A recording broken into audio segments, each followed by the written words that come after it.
Welcome to the Future of Sharing series, a series where we're looking hard at how can the sharing economy work for everyone.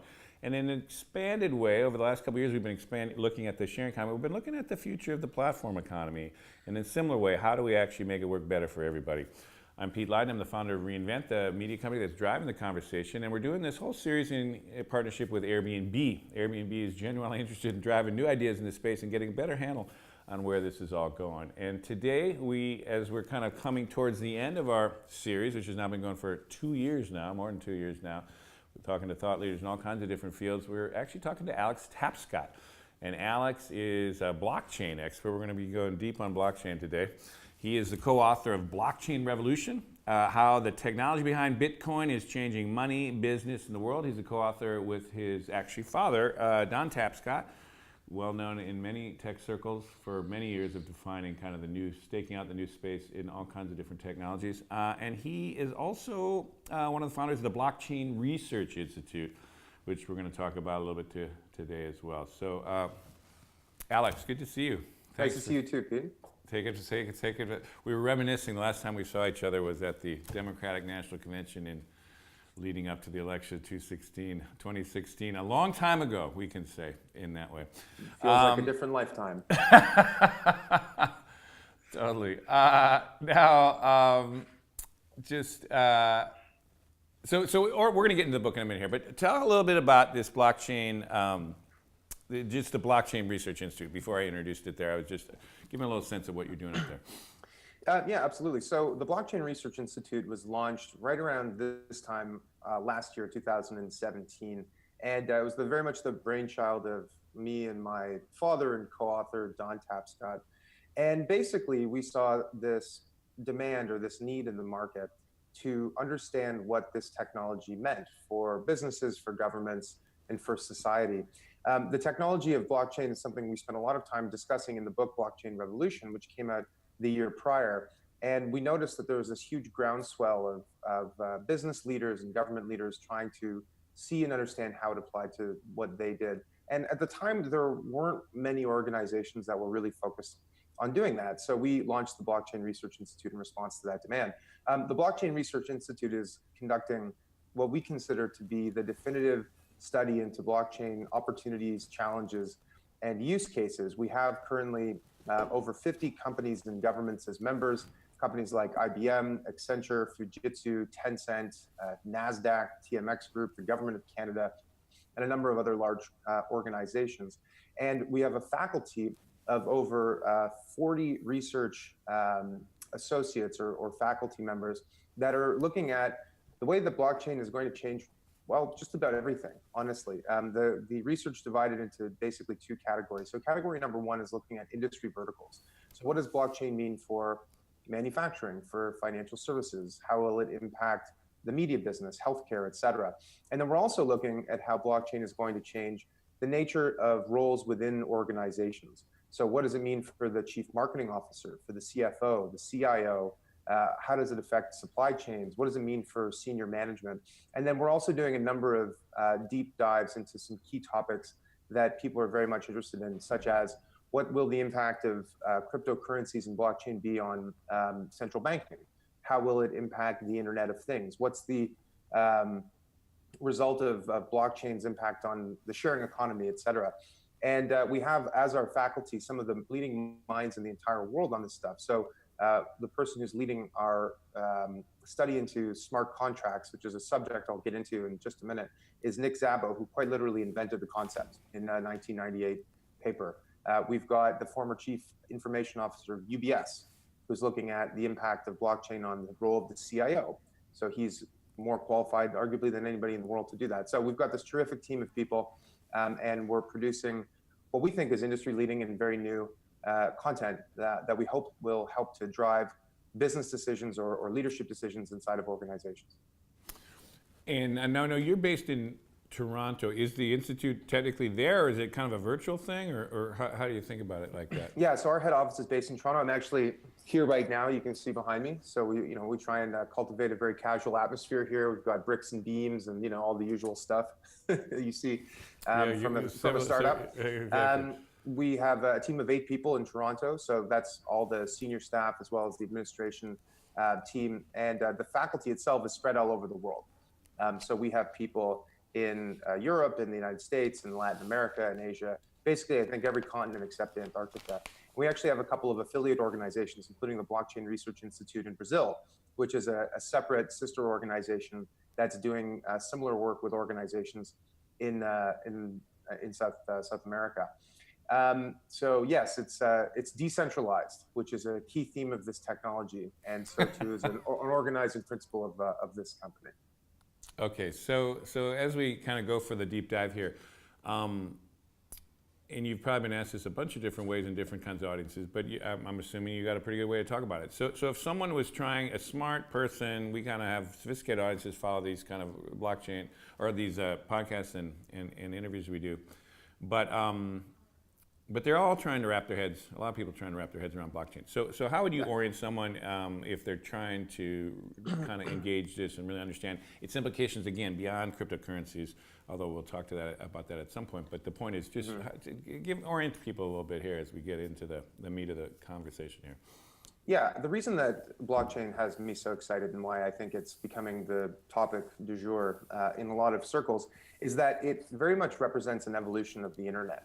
So for 30 years, we had the Internet of Information. It was this very powerful tool that allowed us to organize information, share information, access content, but it didn't have as big an impact on value-based industries as a lot of people might have expected. So consider financial services as an example. And that's because the internet is a digital medium for information. It's not a digital medium for value. And basically what that means is when you send some information using the internet, you're not actually sending an original unique thing, you're sending a copy and you're retaining an original. And for most kinds of information, that's just fine. In fact, it's one of the big benefits of the internet. So Pete, if I send you an email, I can send the same email to 100 other people. If I host a website, anybody can access it. If I put an entry into Wikipedia, it's available for all to see. So it's like having your own printing press for information, and it's had this transformative effect and largely positive effect on information industries. But when it comes to things that have value, being able to send a copy of something is actually a terrible idea, right? So if I owe you money for something and I send it to you, it's important that when you receive it, you have the only version of that money. And I can't send the same $20 to someone else. In the same way also, if I sold a share in a company, it's really important that when I sold that share, I can't sell the same one again. Or how about a vote in an election? If I vote in an election, it's really important that my vote is counted, that it's counted for the person I voted for, and that I can't vote again. So the internet had a very limited impact than I think some people expected on value-based industries. So what we have with blockchain is the first native digital medium for value. And it's based on this concept called the distributed ledger in essence. So a blockchain you can think of as a vast global distributed database that doesn't sit on one computer like inside of a bank or a government or a large corporation, but exists on every computer that's connected to the network. And on this platform, basically anything that has value, from money to financial assets to titles and deeds to property, can be moved and stored and managed peer-to-peer without the need for a trusted third party like a bank or a government. Because on this network, trust is not established by an intermediary. It's established through a combination of mass collaboration, consensus, and clever code. So that's the promise of blockchain. Now, in practicality, what is it actually used for today? Well, most people, when they think of blockchain, think of Bitcoin. And Bitcoin was really the first pioneering technology of this new space. And people think of Bitcoin as this thing that speculators buy, or that hedge funds are excited about, or that criminals use to buy stuff. Really, all Bitcoin was designed to do was be cash for the internet, basically a way to move value peer-to-peer without the need for an intermediary. So consider this example. Let's say you went to the coffee shop and you bought a coffee and a donut, and you handed the clerk $5. That's not going through the Visa network. You're not showing them your identity. You're not giving them your driver's license. The cash itself is a bearer instrument. It goes from party A to party B. One person has it and the other one doesn't. So that's all Bitcoin was designed to do, was to be cash for the internet. And what was amazing about it is that it worked. And it's worked so well that it's basically set off this spark, which is caught on like wildfire and captured the imagination of people in every single industry. And that's what we're excited about now. Bitcoin is exciting, and I've got tons of things I can talk to you about but it's what this spark of innovation has done in helping people to rethink how we can move and store value in any single industry. And what's interesting about this, what's particularly interesting about this, is that value-based industries are way bigger than information-based industries, right? So like the media business is smaller than insurance, which is one aspect of financial services, which is one of a dozen value industries that can be disrupted by blockchain. So it's a big concept, and it's an exciting space. That's actually about as good as I've heard. Yeah, because it is a complicated thing to lay out. Now, one thing you could add that I think people, which you didn't really talk about, is the privacy side of it. I mean, even though you're saying it's distributed on all these different computers, that doesn't mean that everyone can see everything, right? So talk a little bit about the cryptography side of what's going on. Yeah, so basically it's what's called pseudo-anonymous. So it's not completely anonymous, and it's not completely open or transparent. So basically, anybody can see the state of the blockchain at any point in time. They can see, whether or not Bitcoin in this example has been moved from party A to party B. They see the public key addresses for those parties, so they see sort of a representation of who that party might be. But they don't see that it's Pete. They don't see that it's Alex. All they see is that a transaction occurred between two addresses on the network. So it's better, I think, from a privacy perspective, because you can keep much of yourself hidden. But it's not totally anonymous, and in fact, it's not, as some people expect, some superior version of cash for criminal activity. In fact, there are a lot of really smart people in law enforcement and government that see the blockchain itself as a mutable, transparent ledger of transactions that no one can defraud or replicate, as a great tool for identifying suspicious transactions and capturing wrongdoers. So it's not without its questions and problems, in the sense that we have to really think hard about these things, but at the same time, it is, I think, a better system than any we've devised for moving and storing and managing value.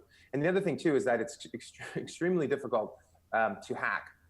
So basically, the way it works is transactions are constantly happening on this network. Let's use the Bitcoin blockchain as one example. Every so often, kind of like the heartbeat of the network, they're captured into this thing called a block, okay, which is broadcast to all the nodes in the network. Certain nodes, which are called miners, talking about pickaxe miners, not little people miners, basically use large computing power to race to a conclusion where they get to validate the block.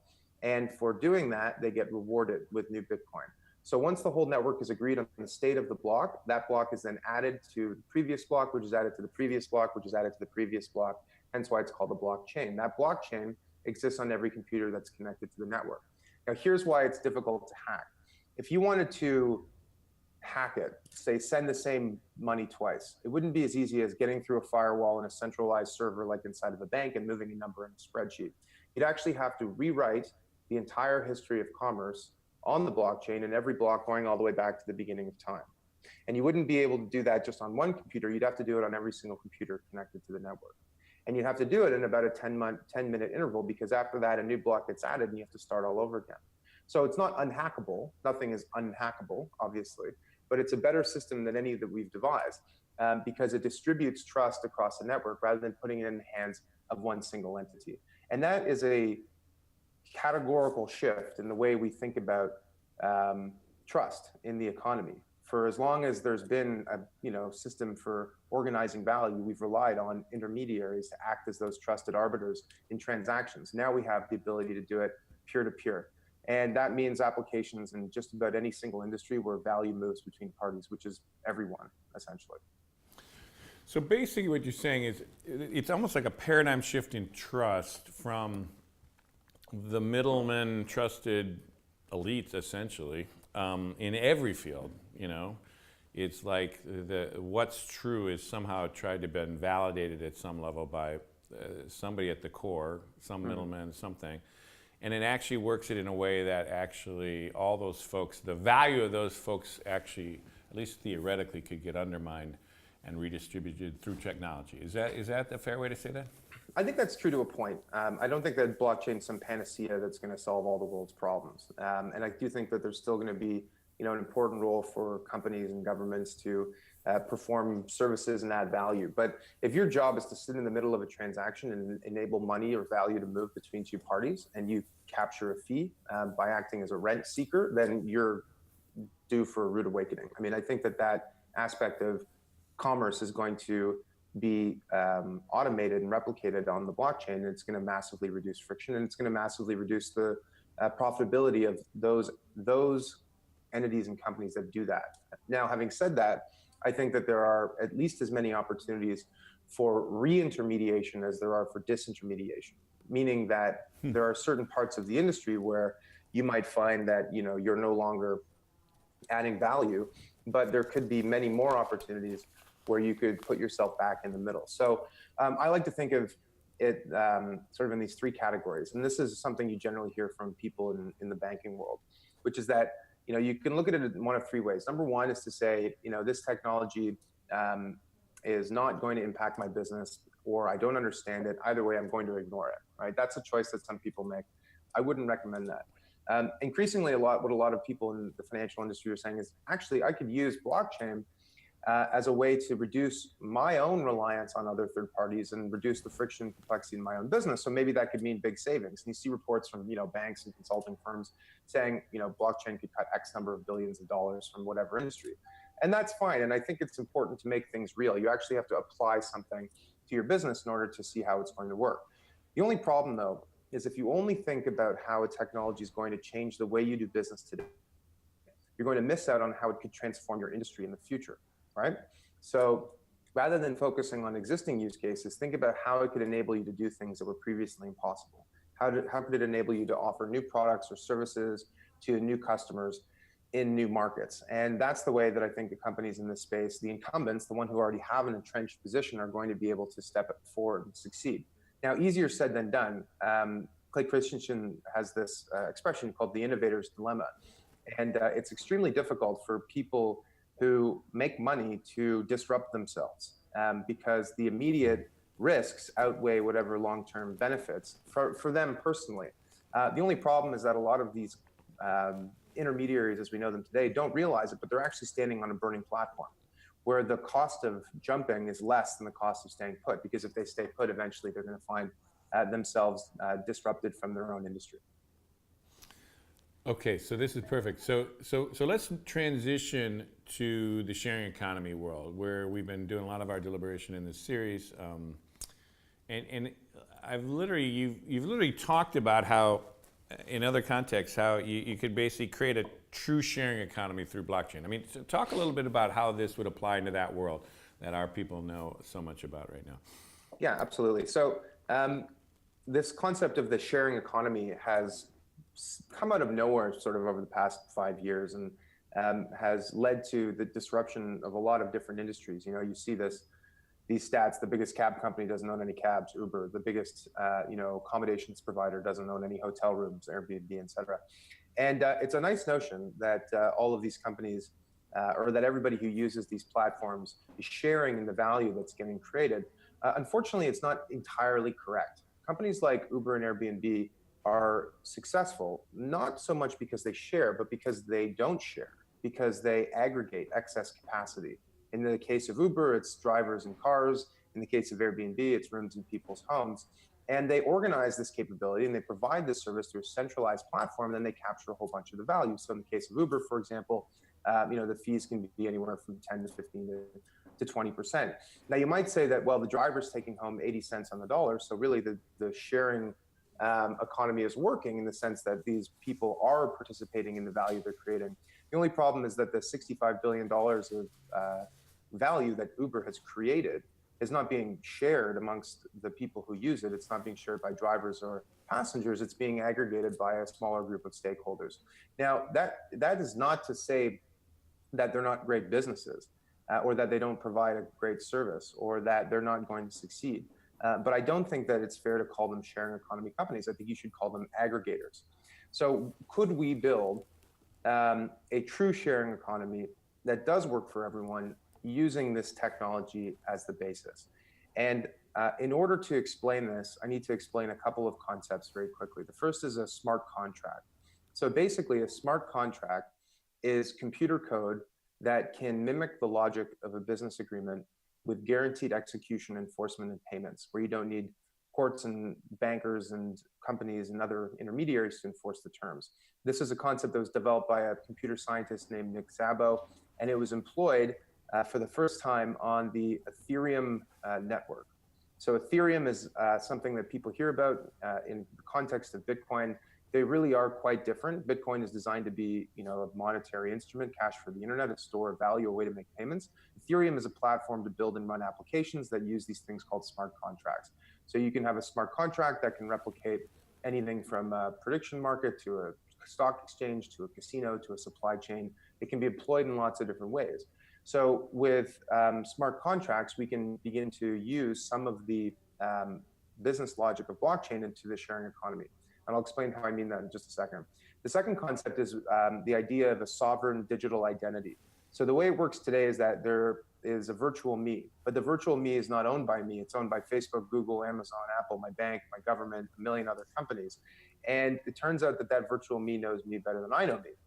I don't know where I went, what I said, what my driver's name was exactly a year ago, how much I spent on a coffee, blah, blah, blah, exactly a year ago today. But the virtual me does. So what blockchain enables is for us to take more control of our virtual self, where you have an encrypted version of yourself that is the sum of all the activity and all the transactions that you've entered into. So on a platform like Uber, Airbnb today, your rating is your Uber rating or your Airbnb rating. Whereas with blockchain, your rating can be a combination of that, your reputation, your eBay track record, anything you want to share as part of your digital identity. So here's the way I think an Uber of the future might look like. So I think basically, if you look at Uber, it does four essential things. The first thing it does is identity. So who's the driver? What's his name? Where is he? The second thing is reputation. What's the Uber score for you? What's the Uber score for him? And those factors help to dictate whether or not you will be matched. The third thing is contracting. You don't realize this, but when you get into an Uber, you're actually a contract is being enforced on your behalf by Uber. So if you get picked up and taken to where you want to go, you pay. If the driver cancels or you cancel, you don't pay, or maybe you pay a small fee. If he gets into an accident or he decides to end the ride to pick up his girlfriend, you don't pay. So there's actually a business relationship between you and the driver, which is being enforced by Uber, the intermediary. And then the fourth thing is payments. Integrated into the back end of these applications are payment systems like Visa, MasterCard, Amex, Direct Debit, PayPal, et cetera, et cetera, et cetera.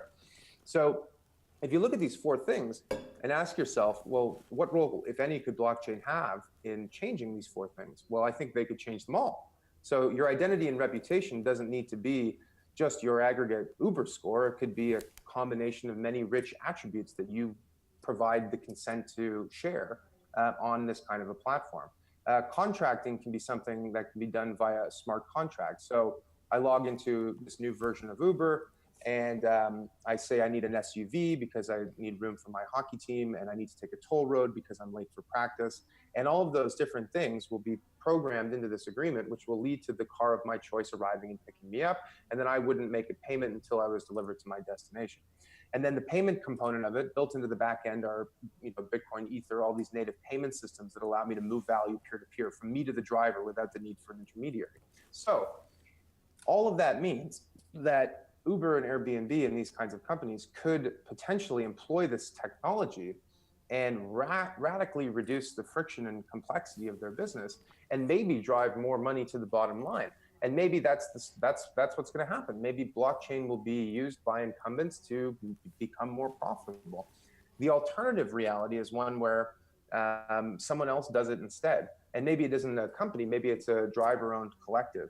Or, and this is the real opportunity since we're talking about the future, that all of these cars are autonomous in the true sense of the word. The cars are not just driving themselves; they're also, negotiating and contracting with fares. They are paying for their own insurance. They're negotiating liability in the case of an accident. The only time the car is no longer autonomous maybe is if it has to go to court because it was in an accident or something like that, right? So, it could be that the Ubers of the future are actually just autonomous vehicles that don't have a profit motive, that are actually connecting via smart contracts and picking people up. Or it could be a driver-owned collective, or it could be Uber doing this and just making more money. I'm not sure.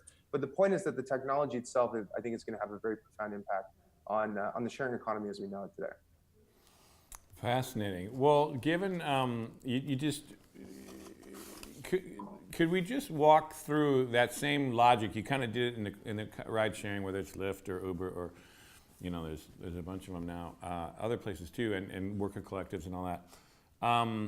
What would it do? How would you walk it through in a kind of a home sharing situation? I'd just be curious how you think about that.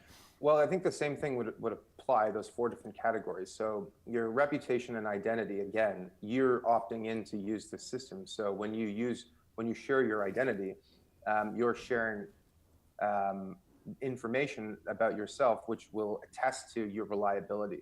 So the more data points you have that make up that identity, the more robust it is. Now, we're not talking about people sharing everything about themselves. There are companies that are building blockchain-based identity systems that allow you to share a proof that you are who you are and that you do certain things and you have a certain reputation without sharing all of the details. The point is that the identity and reputation systems are going to be more robust, and they're going to be owned by the individual. They're not going to be owned by the company. So once you and the person whose home you're using enter into a smart contract, it can be executed when you arrive at the room and you tap a card on an RFID tag, or when you and the person meet up and you agree to the terms that you laid out in that smart contract. And the payment would happen at the end of your stay, just as it would any other time. So I think that, again, going back to it's not a panacea, there are lots of reasons why you might want a company in the middle to help out. For example, if there's a conflict, how does that get resolved? If there's a damage and an insurance claim needs to be filed, how does that get resolved? So I'm not saying that these companies are going away. Like I said, it could be their choice to use this technology to drive more value. But a lot of the basic logic of how it works, the action that the intermediary takes to help secure the agreement between parties and move the value between parties can be done much more simply using blockchain. That's fascinating, yeah. But the integration of the experience or the ease of use or whatever, you would imagine that there's definitely going to be opportunities there for companies, whether it's the incumbents who are already there or somebody to just make this experience as easy and seamless as possible. And frankly, if they throw in a percentage, that's fine. Yeah, I mean, it's a free market. If they're adding value and I'm happy to pay for it, then there's a business, right? Yeah. So it just doesn't, I just don't think that, coordinating people in cars and people who need rides should necessarily be a $65 billion business, necessarily. When that basic functionality could be replicated at a fraction of the cost using this as a technology tool. Do you think, just given, I liked how you broke it into 4 sections, could you imagine a kind of a modular system in which a new platform or a blockchain-based kind of platform takes care of the identity and reputation kind of centralization, and then everybody else plugs into an existing car sharing, contracting and payment thing, or a share your housing kind of contracting and payment. Do you see it as kind of piecemeal, you could imagine a system build up? Absolutely. I mean, we're already seeing this happening in the industry where, companies are becoming more specialized in terms of what they do. So there's a growing number of projects that are helping to build digital identity as a system. And the idea would be that you could use this digital identity to get a ride, but you could also use it to open a bank account. You could also use it at the bar to prove you're 21 years old. You could use it to, open an investment account with a brokerage. The point is that this identity, which is something that you control and over which you have sovereignty or autonomy, can be plugged into lots of different use cases. So it might be that one of the first things that happens is that Uber opens up its identity system so that you don't need to just use an Uber ID. You could use the ID that's based off of one of these blockchain platforms, for example. Or it could be that, integrated into the back end are payment tools that allow you to pay with cryptocurrencies rather than paying with Visa or MasterCard, which would lower the cost and complexity of doing what they do. So I think you're absolutely right. It could take any number of forms. I talk a lot about the future and what the future is going to look like. It's fun to think about that, but it's more fun to build it than to predict it, right? They say the future is not something to be predicted, it's something to be achieved. So the thing that fascinates me is not, sitting in a dark room and concocting all sorts of crazy things. It's to watch companies that are in the space and how they're building the future. That's the thing that excites me the most. And that's what's really amazing about blockchain. When we first wrote the book, this was I would say still a pretty fringe curiosity of hardcore technologist community. And now your book came out in 2016. So you're talking about when you're writing the book in the 2014, 2015 period? Is that? Yeah, so call it 2015. Yep. 2015, and then 2016, the book came out, and they say better lucky than smart. We happened to release it right when people started to care about this stuff, and it's ended up doing really, really well. But what's been amazing is watching the evolution of the industry.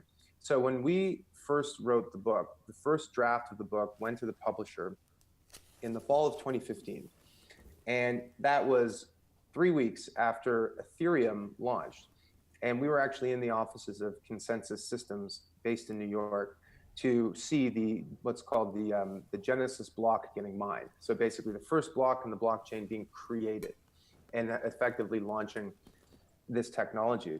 And at the time, Ethereum was worth $50 million. It had been crowdfunded through an $18 million crowd sale from the year prior.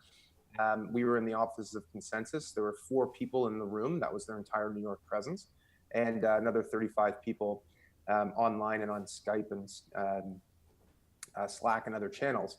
Fast forward 2 years, and although I don't have the exact figures, the ecosystem has grown significantly. So the value of Ethereum, or Ether, the native token, is around $50 billion from $50 million. So it's grown about 1,000-fold in that period of time. Consensus Systems is not 4 people in an office. It's 1,000 people spread across every continent in the world building applications that could disrupt any number of different industries. The number of developers building on Ethereum has grown significantly. I don't know the exact figures. And the most interesting thing, arguably, that's happened is that Ethereum has become this platform to enable applications to raise funds and launch networks through this process called an ICO, which stands for Initial Coin Offering. Now, it's a bit of a misnomer. They're not coins in the traditional sense. These are tokens that have utility on these platforms, or they're securities that represent ownership in these platforms, but they're not coins in that they're not designed only to be means of exchange. Anyway, long story short, the year the book came out, 2016, the amount of money raised through ICOs was $165 million. In 2017, it was at least $3.5 billion and possibly as much as $7 billion. And all of a sudden, more money has been raised through ICOs than has been raised through traditional VC for internet companies sort of at the same stage of growth. And it's provoked the ire and the attention of incumbents and banks and regulators and VCs and entrepreneurs everywhere. But the net effect of that has been that there's been this huge groundswell of talent and capital that's moving into this ecosystem. So when we first wrote the book, you could keep track of all the cool blockchain projects that were around. Now you couldn't hope to do that because there are A, so many of them, and B, it's global in nature. These projects are being launched all around the world, which is something too that's very cool about this space. The first era of the internet, most of the value was created and captured asymmetrically in Silicon Valley in the United States. Whereas this time around, it's much more global in nature. And it's because the technology itself is decentralized or promotes decentralization, but also because we're at a different stage in humanity where the technology tools exist for people to actually build stuff. So in the early 90s, most of the internet connections, ARPANET connections, and PCs were in the States. Western Europe, Canada, Australia, that was about it. Whereas today, it's 50% of people have a supercomputer in their hands. You add to that this funding tool that allows you to, connect with people all around the world and raise money in increments both large and small. And you can be an entrepreneur, developer in Karachi or in Lagos or Tel Aviv or Istanbul or Shanghai or Cape Town, wherever, and launch a business and create value for yourself. So that's something that's exciting as well. Sorry, I went off a bit of a tangent there. No, it's all good, and it's fascinating. I've been taking notes here, trying to keep up with all these different ideas. I love the idea of the global piece. Now, Now, I've actually had the opportunity to, in a different series we do, which is called What's Now San Francisco. It's an event series, interviewing Brian Bellendorf, who's kind of doing the Hyperledger project. Yeah. And Brian was also in the early, he was the guy behind the Apache server phenom in the 90s around really establishing and formalizing and kind of systematizing, you could say, the early web, Yep. Open source servers and all that. He made some reference that he feels blockchain is in the developmental stage that reminded him of kind of the mid-90s, early 90s kind of sign. I mean, do you have any way of kind of explaining to outside people where we are compared to that kind of phenom, that people kind of can understand, you know, what were the early days, what were the big days, what it led to? And if so, what are the challenges you could see in the blockchain world that need to get solved to kind of really build it a more robust system, if there is some analogy to that? Tell me how you think about that. So I agree completely with Brian. I wasn't there for the early 1990s in the same way that he was.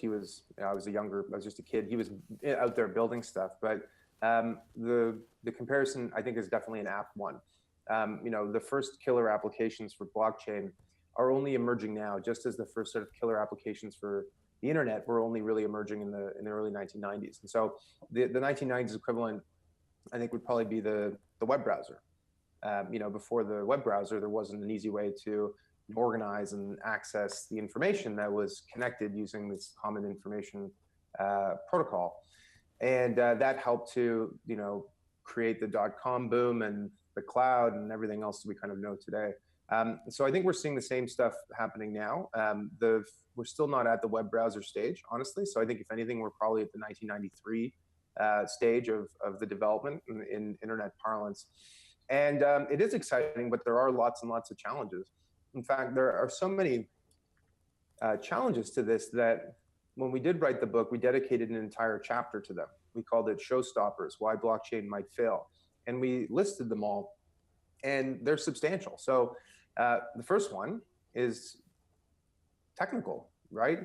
How will these technologies scale? Can we build them out so that they meet the demands of the applications that are currently being built and run on these networks? In 1993, you know, you couldn't have streamed video over the internet, for example, the way you can today. But that didn't mean that it wasn't going to be possible at some point. What was required were a number of big technical leaps in order to enable something like that to occur. The same thing can be said for blockchain. Today, the transaction throughput on these systems is a lot less than it is for centralized systems like, say, the Visa network. But you know, it's not a reason that blockchain is not going to succeed. This is an implementation challenge. I think there are lots of different technology scaling solutions that are being proposed for lots of different blockchains. Bitcoin blockchain has something called Lightning. Ethereum has something called sharding. There are a number of other sort of scaling solutions that I think will help to enable this technology to do more than it does today. Still, someone's got to do it. And there are builders out there that are trying to solve these really intractable problems.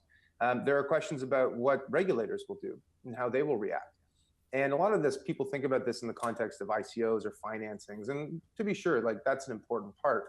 But there are lots of other, you know, very important regulatory issues that need to be resolved, just as there were during the internet.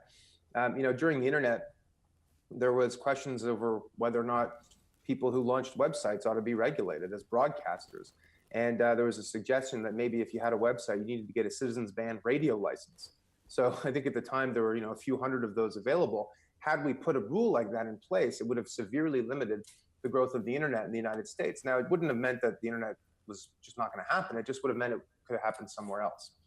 So you need to be careful when you're developing new rules and regulations. Now, I do think that on balance, most governments are still pretty constructive in their thinking about all of this stuff. I think that blockchain differs from the internet in some important ways. Namely, we're not talking about information, which is generally more lightly regulated. We're talking about value. We're talking about money and stocks and pension plans and people's savings and supply chains and really mission critical stuff. So we do need more regulations to ensure that investors are protected, that fraudsters are caught, that criminal activity is limited. But we can't put rules in place that are so draconian that they end up killing innovation. this is the central struggle that's happening right now. How do you enable innovation, but also fulfill your duty as a regulator? And these are the problems we need to figure out. There's another problem. How will incumbents react? Will companies like the banks or the big platform companies embrace this technology? Will they try and co-opt it? Will they try and crush it? If it threatens their capacity to make money as centralized service providers, that's another big problem. How will this whole ecosystem be governed? What needs to happen to overcome these policy issues, these regulatory issues, these technical and standards issues? All of these questions need to be sorted out. So I could keep going here, but the point is that there are a lot of reasons or a lot of things that need to be overcome. And as I said earlier, you have to ask yourself, are these reasons that blockchain is a bad idea and we shouldn't bother, or are they implementation challenges that need to be overcome? And I think in each of those examples, from the technical to the governance to the regulatory to social questions about job loss and labor markets, all of these questions can be overcome and should be overcome, because there's an opportunity here to rewrite the economic power grid in the old order of human affairs for the better, and to create the conditions by which people participate more in the value they create, where they get to have more control and agency over their own identity and how their data is used, which is a huge, important issue, where they get to participate fully in the value they're creating, whether it's as a driver in an Uber vehicle or whether it's an artist selling their music online, and where they have the opportunity and ability to build companies and build value for themselves using these blockchain tools as the means to do that. So I'm optimistic on this, but like I said, the future is something to be achieved, not predicted, and that's what we like doing the most. I love it how you lay out there. Well, but in that same vein, so let's talk a little bit about that, because as we're kind of rounding the corner here a little bit on the conversation, do you think? So if we would have talked about this 10 years ago, it might have been a different conversation. But here we are talking about this in March of 2018. The lack of trust in existing institutions is, pitifully low across all kinds of institutions, whether it's government and companies and religious organizations, you name it. So there's this tanking of trust, and you've been talking about how a new way of thinking trust. At the same time, there is this inequality in our society that is just getting toxic. We see all this kind of populist backlash and all kinds of things going on in the country, around surfacing in our politics around kind of distribution of wealth issues and at some core level. And there's a big generational change going on, and you're one of the examples of kind of the millennial generation, the next generation that's coming with a different kind of mindset towards these things. I mean, do you think there's some bigger forces here at play that would play to a more fundamental rework here that's coming, and that would play to kind of blockchain's kind of advantages? I completely agree with that. I think that the reason we're talking about this is because the technology is transformational, but the context matters a lot. By coincidence or not, Bitcoin was created in the wake of the financial crisis, which was the most severe economic downturn since the Great Depression. And there was a period of time where confidence and faith in the system, the global capitalist system, and all of its associated institutions, banks, corporations, governments, international organizations, et cetera, was shaken severely. And we've seen a complete, shift in tone in our politics over the past, half decade or more, where, internationalism or globalism, or however you want to describe it, is on the retreat, and populism and nationalism is on the rise. And I think that's something that happens cyclically, and I really think it's a response to this crisis of confidence or crisis of trust in our institutions. And so the idea of a technology which promises to remove agency from these intermediaries, to limit the moral hazard that happens when people seek profit at the expense of others because they have skewed incentives, is extremely appealing. And that the technology is as much a cultural phenomenon as it is a technology phenomenon. And I do think that there's potential here to use this technology to level the playing field or create more prosperity But on the other hand, what do the actual numbers say? The numbers say that most of the value that's been created through this cryptocurrency boom has been captured by a tiny subset of people, overwhelmingly white, male, and North American. And that, maybe instead of leveling the playing field, it's actually exacerbating inequality. Now, these are not the same, plutocrats of old. These are a whole new generation of ultra wealthy people who have been enriched by this massive technology boom. So my point is that it's complicated. It isn't always as simple as we think. And I think that, it's really a question of how the technology is used. Technologies don't have moral agency. We'd like to think that maybe blockchain is a source for moral good or something, but it's not. It's just a tool. And like any tool, it can be used for good and it can be used for evil, right? The fire was the sort of first technology that people developed. One of the first technologies, the ability to make fire. Well, fire can heat your home or it can burn it down, right? An axe can be used to chop wood or it can be used to chop someone's head off. So I think that the same thing applies to blockchain. We need to wield it responsibly, and we need to do so, with an eye to how it can help solve problems, not just how it can help to, enrich the rich or exacerbate the status quo. Do you think the one trend we didn't touch on in our little checklist there was this tech backlash? The thing, again, it's since we last chatted and since actually your book came out, frankly, in 2016, there's been, just in the last year, a kind of a real backlash against what used to be the darlings of the business world, the tech platforms, and obviously the Facebooks and Googles and what have you. How do you think that plays into this story? I mean, in some ways, blockchain is yet another technology that's very, kind of opaque and difficult to understand, except for insiders who kind of get it at some level.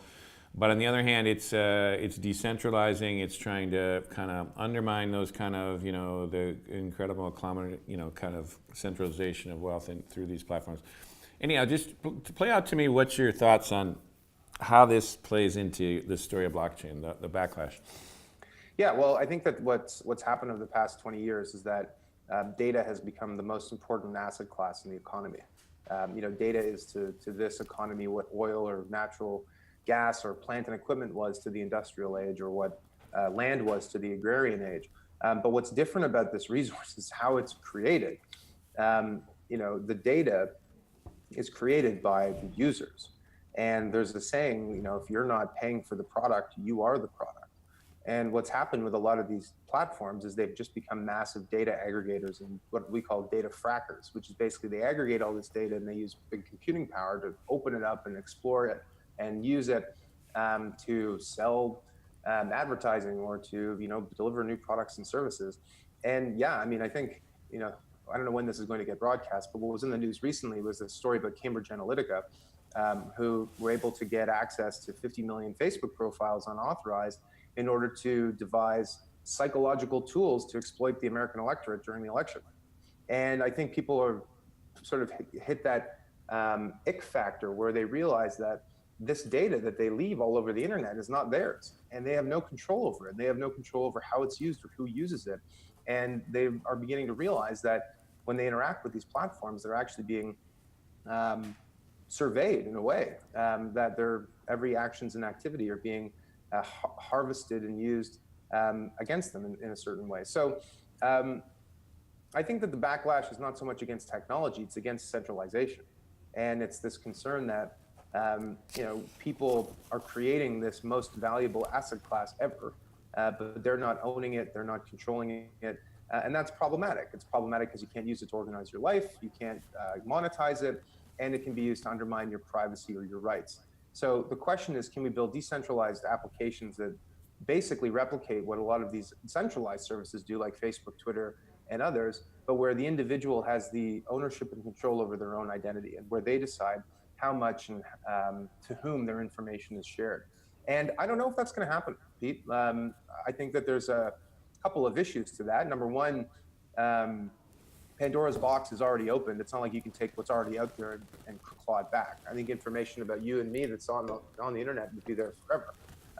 But the other reason is that the switching costs are prohibitive. People love their platforms. They like Facebook. They like Twitter. And being able to switch, you're going to have to create a more compelling reason than just your data is going to be more secure. I think that's going to work for a lot of people. And I think that we have hit the zeitgeist where that will be an issue that people care about. But for most people, it's going to be, what is the quality of the service you're delivering? How many of my friends are connected to it? What are the network effects of being on this platform? And those questions are unanswered at this point. I'm not sure how they will be answered. Okay, well then let's circle back as we're kind of to this generational issue, because I'm curious, because you co-authored this book with your father, who I'm assuming is like is a boomer probably, right? And you're a millennial. I mean, so maybe just even in that relationship of working the book out, do you see any kind of generational, and the boomers again have been through the earlier web thing too. I mean, Gen X is in there too, but I was saying there's a kind of a generational shift that's happening now as your generation is ascended on all fronts, the economy, politics, everything's going to kind of. Do you see something in your own generation's mindset, aspirations, mentality, I don't even know, just whatever it is, that would give you a sense of where this might go in a way that would be different than the current status quo today, which is kind of still a very boomer-dominated kind of world? Well, the thing about the boomers is that they're really hanging on for dear life. Exactly. They were supposed to all retire in 2008, but then their 401ks got wiped out, so they've been working longer, which is extremely irritating for millennials who are trying to move up in the world. I digress. I mean, that's not a comment on my dad. I like that my dad's still working. I'm grateful for the opportunity to collaborate with him. No, point well taken. I'm not sure if you can derive some greater philosophical meaning about the generation from this technology, but I will say that one of the characteristics of millennials, other than being for some reason a punching bag for pundits all over the world for killing everything from the housing market to the avocado toast to whatever we get blamed for, is that it's actually a lost generation in a lot of parts of the world. So in what I mean by that is that I'm turning 32 in a week, which means that I started my career at the age of 22 the week that Lehman Brothers went bankrupt. That's true. And I was fortunate in that I didn't lose the job that I had, and I was able to gain critical skills and build relationships and launch a career for myself in the financial services industry at the time. The same cannot be said for a lot of other people. In Spain, youth unemployment today, 10 years after the crisis, is still, I think, 20 or 30%. And it's created a generation of unemployable people, where right now Spain has youth unemployment of 25%, but it has a labor shortage. And there's a labor shortage because there are 32-year-olds like me who have no work experience and therefore are unqualified to do anything. So I think, if anything, the generation that's likely to have a big impact in the way the boomers did is probably the next one, Gen Y, because they're coming of age. They're the first really digital native generation. These are kids that are born in the year 2000. They're firmly entrenched in the internet era. And they're coming of age in a time of economic growth and prosperity that we haven't seen for the past 10 years. So and they're the kids that are starting to flex their muscle a lot younger than other generations. I mean, they're the Parkland, the kids who were at Parkland who went out and protested and got gun laws changed across the country. I mean, they're savvy, they're smart, they're hungry, and they've got good BS detectors. So I'm not that old, but I'm already looking at the next generation to dig us out of the next crisis. I think you're selling yourself and your generation short. I believe you're just limbering up here, ready to step in, which I hope you figured out. One last thing as we're rounding out here to the ending of this, which we didn't touch on, but I think it's an interesting way to end is, we talk about business and money and how this is all going to play out, but in this trust vein, there's been a lack of trust in democracy and how government works and stuff. And I do say there is a strain of blockchain that actually people think about in terms of secure voting and other kind of things. Given all the stuff, Russian hacking and all the other stuff's going on now, talk to that, say that just as a kind of public service vein of this thing or there might be business opportunities in there too, but I'm just curious, how does it fit in that world? How could you rebuild the whole infrastructure that way? Yeah, I think that there's 3 ways basically that blockchain can help governments work better. The first is by using the technology to deliver services at a lower cost to more people. So that's sort of doing things better, cheaper, faster, at less cost. The second thing is by helping to restore legitimacy in democratic institutions. And the third way is to improve the way central banking operates. So just to focus on category number 2 there, because that's the one you referred to.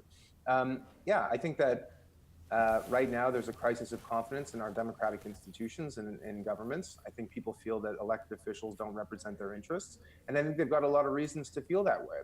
The polls after this Parkland shooting were that 90% of Republicans support universal background checks on firearms, but Congress can't pass a law reflecting the will of the people because they're not beholden to the people, they're beholden to the special interests that finance their campaigns. So could we use blockchain to help restore some legitimacy in democratic institutions? The way to do that, one of the ways to do that is through e-voting. So e-voting is a thing that's been around for a very long time and people have talked about it. The only problem is the internet is a terrible medium for voting because it's a bad medium for value. When you vote, you need to know that your vote is counted, that it's counted for the person who you voted for, that the results remain anonymous, and that the outcome cannot be hacked. Those are things that the internet does not do very well. And we see this time and time again. So, and if you're running an election, you need to know that people can't vote more than once, right? And you probably, as a citizen, hope that other people can't vote more than once. So now we have a technology solution that can help to address this problem, where you could cast a vote as a digital asset that gets stored on a blockchain, where the results are known to everyone and it's transparent, but the identities of the parties are anonymous. And where hacking it would mean hacking 1 million computers spread around the world. That would be something that'd be very difficult to do. And I think that with that, you have to accept a certain level of trade-offs. So the idea of expanding the franchise through e-voting means inevitably you might not be able to stop me and you sitting in a room and me saying, I'll give you $100 if you vote for such and such. But on balance, it's going to have a massive positive impact on democracy because it's going to bring more people to the process, and it's going to allow us to have more confidence in the outcome and in the results, which in light of all of this hacking stuff is something we are surely in need of. Interesting. And then if there was a recount thing, again, since you understand the technology, if you had to recount, you could literally go back into the blockchain and reconstruct literally where all the votes came from, and it would work the same. Just talk me through a recount, like how or a challenge to the legitimacy of it. How would you prove that? Well, you would prove it because the results, every single vote would be a transaction in essence from a unique address, and that address could be connected to a social insurance number or to passport or I don't know, something like that. And it could be the only vote allowed to be cast from that specific person. So it would be one person, one vote, basically. And we could audit the results because all you have to do is look back at the, all the transactions that were captured in the blockchain and say that those votes happened from those addresses, and here are the number of people who voted, here's where they were located, et cetera, et cetera. So there are companies that are trying to do this. There's one called Votum, which is based in Cleveland, that has already run an election for the Rock and Roll Hall of Fame using something called the Tendermint consensus mechanism, which we don't have time to get into, but it's very interesting. But they're also working with governments in Wisconsin, Michigan, the city of Detroit, I think a couple of other state governments. And you might say, well, the Rock and Roll Hall of Fame is one thing, but how are you going to run a federal election on the blockchain? Well, the thing is, you got to start somewhere, right? And the thing about technology is that it proves upon itself. If you work for the Rock and Roll Hall of Fame, maybe it'll work for the city of Detroit, maybe it'll work for the state of Michigan, and eventually, we could be running the entire federal election on this kind of a platform. And I think that'd be a very good thing. Okay, well, we're coming to the end here, but let me just do one last question to wrap it up here is, you talked about how fast things moved in 2 years from the publication of your book. Let's say we have this conversation in 2 years' time. What do you expect to happen in the next couple of years here that you think, if you just had to, not flat out predictions, but what are you anticipating that's going to evolve here in the next couple of years to well, keep an eye on? I think the main thing is that we're going to stop talking about blockchain and cryptocurrency so much because it's going to be technology that is embedded into everything that we do. Eric Schmidt, the former CEO of Google, said that in 10 years, the internet's going to disappear. What he meant, of course, was that it's going to be so ubiquitous, we're not even going to think about it. It'll be like the air. And I think the same thing is true here. Every time you buy something at a store, every time you get a mortgage at your bank, every time you hop in a ride-sharing application, every time you read the newspaper, every time you purchase a song, every time you have a transaction online, you're going to be interacting with this technology, and you might not even realize it. And I think that's going to be the big leap forward, is that the technology is going to become part and parcel of our lives. And it won't be, getting involved in blockchain won't mean owning Bitcoin or, knowing how to run a smart contract. It's just going to mean living your life and hopefully having it lived in a better way because of the technology. I hope you're right. And I'll tell you what, if it's true, you can remember how basically Alex Tapscott opened our brains a little bit here on how it's all going to happen. And really appreciate you spending the time with us, coming in from Toronto. And terrific conversation. It really helped really open up our ideas. That was great, Pete. I really appreciate it. Thanks for having me. So thanks a lot. And yet another fascinating conversation for the future sharing. Thanks.